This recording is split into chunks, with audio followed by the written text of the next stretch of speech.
Hello, Royals. I'm happy to be back here with all of you with I think my third video. Today, on the last day of kindergarten here in my classroom, I just wanted to talk to you a little bit about the difference that each person can make in someone's life.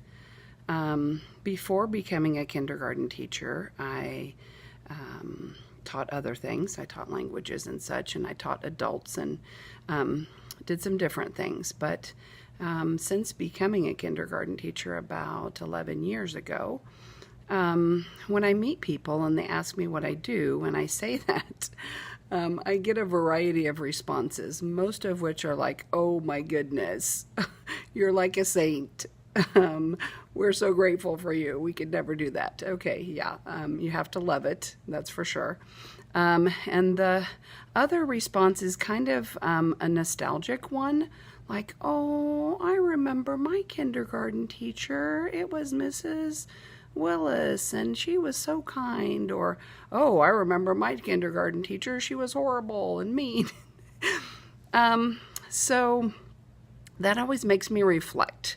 Like, yeah, these kids are at an age where they're impressionable, and the things I say and the way I make them feel can make a difference.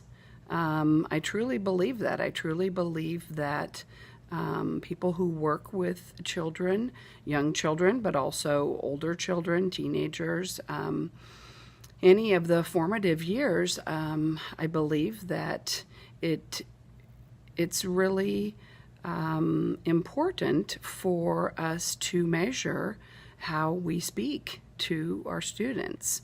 And, you know, any good teacher knows that. I'm not saying anything new here, but what I've discovered lately is that this same sort of thing actually can work for adults also. A person can come into your life and show you things in a different way, give you a perspective that you didn't have, use words that you're not used to hearing, and listen to your words, which is another big thing that is important for teachers to do, is give the child room to express themselves. And that comes out, especially in kindergarten, in all sorts of ways. Not always ways that are convenient. Today, at the very end of the day, the last half hour, they wanted to get out the musical instruments. And my head said, "Oh my goodness, that is not what I need." And my heart said, "You know what? In half an hour, it's time to go home, and this will have been their last day spent together. Of course you can get out the musical instruments, of course." So what I mean is that each person should never underestimate the impact that they make on someone else's life. An obvious one would be a teacher that's what I've been talking about here.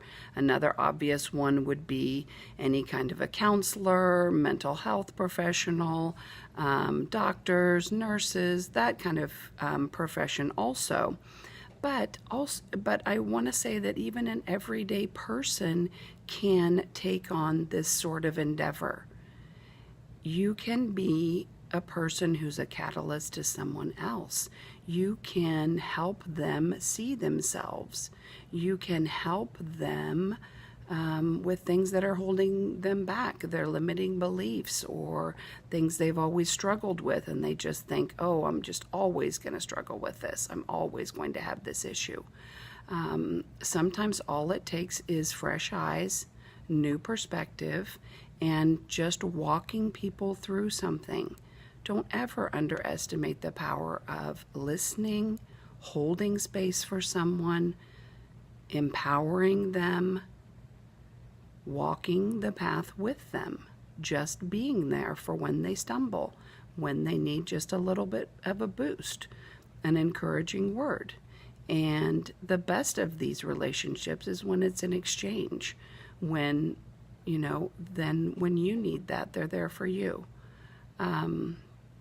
So that's kind of my message today, and I think it's a lot of what goes on in this group, which really inspires me, is that it's people talking about their journey, reaching out for help or offering solutions, and just putting the idea out there that yes, we can all make an impact. We can all make a difference. We can all help someone change their lives. And if you can't find someone to help you do this, guess what? Maybe you could be that person for someone else. The last person that I just found that helped me make huge changes in my life, I was actually reaching out to this person. I wasn't looking for help. I was trying to help this person. I was trying to be that person. So, yeah, just some food for thought. Thanks for listening.